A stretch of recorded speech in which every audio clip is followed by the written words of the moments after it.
1 hour left. That's how long I have left before I die. If I had known the stakes were high, I would have never played. But now, it's too late.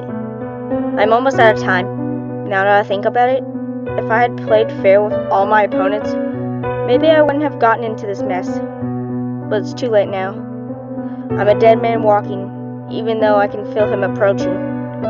He's so close now. I'm sorry if I got off track. It's not every day you find out you'll die. But I have to ask you, if you did know, when will you die? What would you do? Would you try to prevent it? Or simply enjoy what days you have left? You never really know how far someone will go to stay alive until they are thrown in this sort of situation. The things you will do both terrify you and the people around you. I know, because of the past month known, I've been living on nothing but borrowed time. Time I took away from the people around me.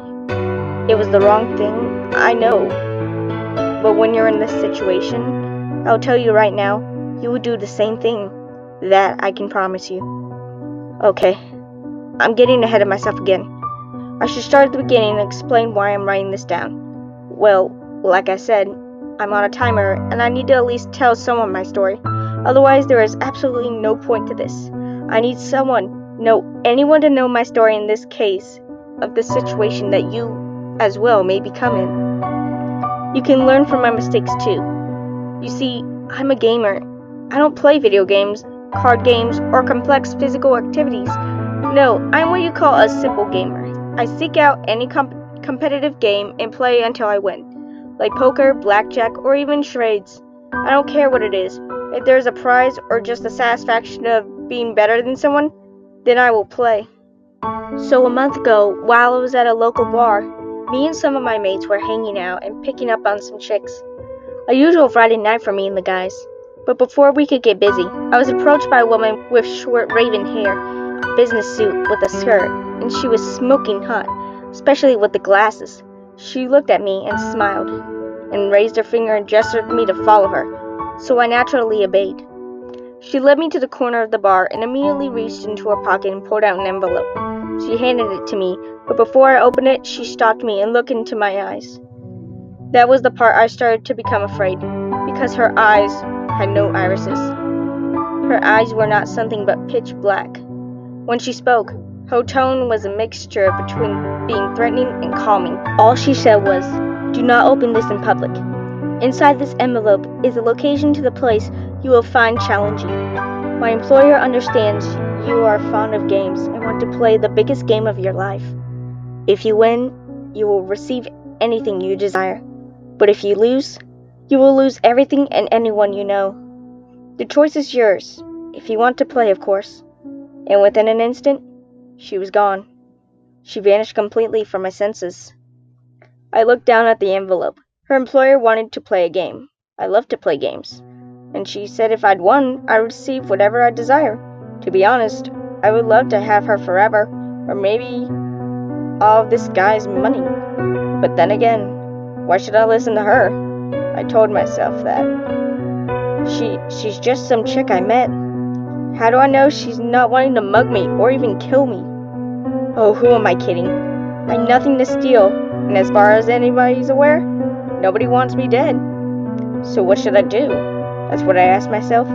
As I looked back to my friends, the smiles on their faces, I would give anything to see those smiles again, instead of the rage I see in my nightmares. I was an idiot that night. I wasn't thinking. If I knew what the game was, I would have never listened to that stupid bitch. But I wanted a challenge, so I left the bar without telling my friends goodbye. I walked down the street and into an alley. I slowly opened the envelope and revealed an address.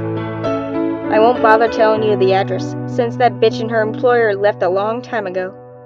Anyway, I went to the address. It was a large hotel with security lined up across the building, and every window on every street. Whoever this girl's employer is, he must have some serious money, I thought as I walked inside the building. When I entered the premises, the woman was there. She was standing in an elevator and gesturing me to follow her. I entered the elevator with her and slowly began to ascend to the top of the building. I turned to her and asked, So what exactly am I going to be playing? This is the point of no return, because when she looked at me and smiled like she was about to commit a murder. Well, if I told you your options, it would ruin the fun, she said as the door opened. She stepped into the dark alley. It was barely lit with only a few lights on. It was enough to see where you were going. I slowly stepped down to the elevator and followed her down the door at the very end of the hallway. I was careful where I stepped, but as I was walking, I could have sworn I felt something brushing up against my leg at least 3 times. Maybe more. I can't remember. When I finally reached the door, the woman opened it and asked me to enter. If I knew what was coming next, I would have run away as fast as I could. Actually, now that I think about it, I'm pretty sure if I did, I would have been killed by him. As I walked inside the dark room, the door slammed behind me. I quickly turned to the door and realized it was locked. Before I had a chance to question what was going on, a calm but haunting voice spoke. I've been waiting for you to arrive. Please, take a seat. In a matter of moments, a lightning bolt struck, and within sync of it, all the lights in the room turned on. I looked behind me and saw a desk with a man sitting in it. He was dressed in a black business suit. His hair was short but black, and like the woman's, his eyes were pitch black. He was an old-looking man. I originally thought he was about 50 or 60 years old because of his appearance, but the most haunting thing I thought about him were the dark veins on his neck that appeared every few seconds. The man gestured to the chair in front of the desk and smiled. I slowly walked over to him and sat down at the chair. Before we begin, I should let you know that I am an expert at games. It's my favorite pastime. The overall thrill of having little chance of succeeding is so amusing. His voice was cold as ice, with a hint of murderous intent. I gripped the chair with my hands and tried to relax. I breathed and looked at him calmly. So, what are we going to play? I should let you know that So what are we going to play? I should let you know that I have never lost anything, I said proudly, which made him raise an eyebrow. I am aware of what you are capable of, he said calmly. He began to reach into the drawer and pulled out a deck of black cards, with strange-looking markings on each of the black cards. I have been waiting for you for a long time, and I have to admit, you are good, he said with a smile as he shuffled the deck. I sat up straight, looking at the cards. How long have you been waiting for me? He looked up and grinned. Since you started playing. My eyes widened at him. I started to laugh. Sure you have, mister. If you've known about me that long, then you should have known that I'm an expert at cards, and more importantly, why would you only talk to me now? He looked up at me and smiled, and slammed the cards into the desk, and spread them out into a straight line. I am aware that you are an expert at cards, but we won't be playing cards. This caught my interest as he slowly picked up one card and showed it to me. It had a picture of a chessboard, and what happened to be chess pieces was with skulls on them. He quickly put the cards back into the deck and looked into my eyes. Here's how this will work. You will draw a card, and whatever card will be the game we play. Some will be simple. Some will be dangerous. Some will have dangerous rules. But there are also some games you would not have heard of. Pray you don't get one of those, he says in a serious tone. I looked at the cards. Why not? I asked him quietly. He looked at me with some look of annoyance. Because if you do, you will not be the same. He began to slowly shuffle the deck again. He then quickly slammed the cards onto the desk and laid them out in a single straight line. But at the end, he sat there and waited for me to pick. I looked over every card, and they were all the same. There was no way for me to tell which one was what. I didn't even know what most of these games were going to be. Which one, I asked myself. I raised my hand and slowly hovered over it. I began to pray that it was the easy one. The words he said started to echo in my mind. I don't know why I was worried. I mean, I had beaten everyone, and this old fool should be easy. But I think it was the fact that I didn't know what the game was the most terrifying. I slowly lowered my hand to the card in the middle and picked it up. My eyes were clamped shut as I raised it to my face and opened my eyes, and what I saw, I didn't understand. It was a picture of a man sliding in the center of the card, but he was surrounded by ghosts, who looked like they were screaming at him. I looked up at the man as he was curious to see what I got. I handed the card to him and he looked. The man smiled wide and said in a vicious tone, "Well, consider your life over, my friend. Well, consider your life over, my friend. Now you're on a timer." I was confused and he knew it. He lowered the card for me to look at it. "This is Death's game. The object of the game is to outlast your opponent." I still didn't understand the game, but I noticed that on my wrist a set of numbers started to appear. It looked like a timer with the numbers 1, 24, 60, 60. The timer started to count down. I was shocked by the initial appearance by now. It was ticking down.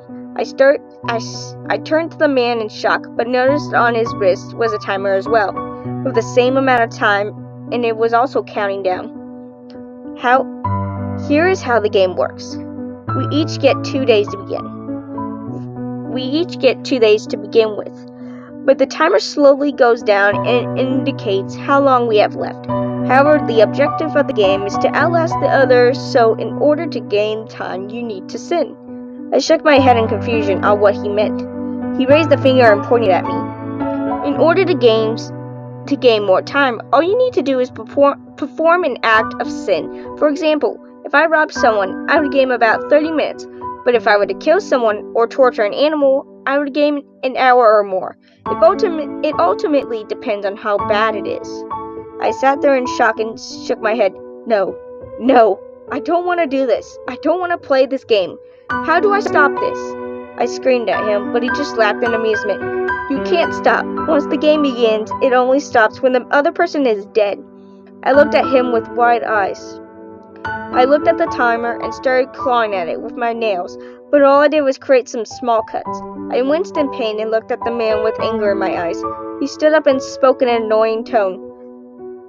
"Look, you were the one who wanted to play, not me. Besides, even if you didn't show up, I would have had my assistant go and find someone else to play with me." I was shaking uncontrollably as I watched him walk over to me and pat my shoulder softly. He started to walk out of the room. "You did this to yourself, you know." I sat there and heard the door open, but I turned and screamed at the top of my lungs. "Wait, who are you?" He turned and looked at me. He smiled wide and spoke one last time before vanishing into thin air. "You know who I am. After all, we're playing my game." And in an instant, he was gone. I stood up and looked at the timer. 1, 23, 57, 32. I was playing the game, and all I needed to do to win was outlast him. Once it was all over, I could move on with my life.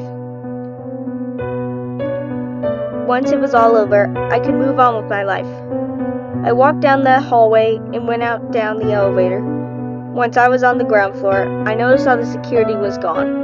They must have left with him. I slowly made my way out of the hotel and onto the streets. All I had to do was sin, and I could gain more time. But the less serious the deed, the less time I would receive. So for the first day, I simply stole some things from a grocery store and went home after that. But all I got was an hour.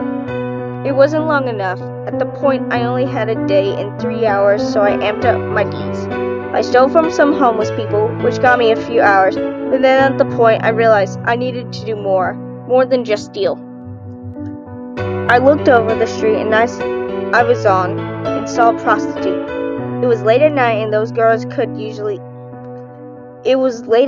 so those girls would usually come out a lot.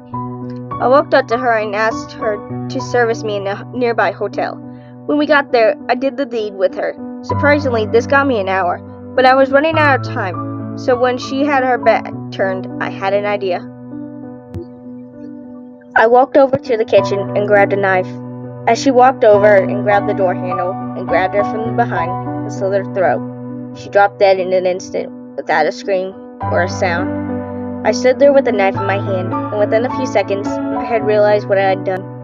I had just murdered a woman without any reason, only to keep myself alive. But you see, that's where this gets interesting, because I checked my timer, and I had a full 24 hours added to my list.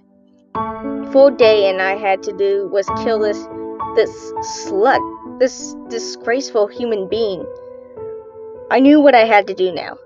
I went into the bathroom and cleaned myself off of all the blood on my hands and face. Once that was done, I left and looked around for my next victim. So I prowled the streets for more sluts, looking to get paid so they could have a good time. I gave them a real nice time. After a few days of killing, my work started to appear in the paper and on the news. I was becoming famous. You probably would have heard about me if you lived in England, but during one fateful night stroll, I had recently taken another victim. I had a whole week on my timer. I was feeling pretty good until I saw a group of people recognize me. It was my friends. They were looking at me with horrified faces as they realized I was covered in blood. In that moment, I knew that they were going to call the police. In fact, one of them already had their phone out, but I stopped them the only way I could. I had 2 weeks of time now because of that. I spent those 2 weeks in my apartment, wallowing in my mistake. I had killed my friends, people I'd known since I was a child. At the time, I was blaming that monster of a man for doing this to me. If I never met that bitch, my friends and all those other girls I'd killed would still have been alive. But it was my fault. It was mine. I did this to myself. I did this to myself. I did this to myself. I couldn't bother killing anyone else after that day. I'd betrayed the people I trusted. I could not be forgiven for the things I've done. I'm a monster. This game needs to stop. I have to put an end to it. I rang the police a few minutes ago. As I type this, and they will be. I rang the police a few minutes ago. As I type this, and they will be here in a second. So as I sit here waiting for the pigs to show up, I'm going to give you some advice. If you're ever approached by someone who promises you anything, if you win a game against their employer, make sure you check their eyes. Well, that's all I have to say right now. No. Oh, excuse me for a second. Somebody is at the door. Case number, date, October 1st, 2014. Reporting officer, Deputy Williams, prepared by CPL Stevens. Incident type, murder.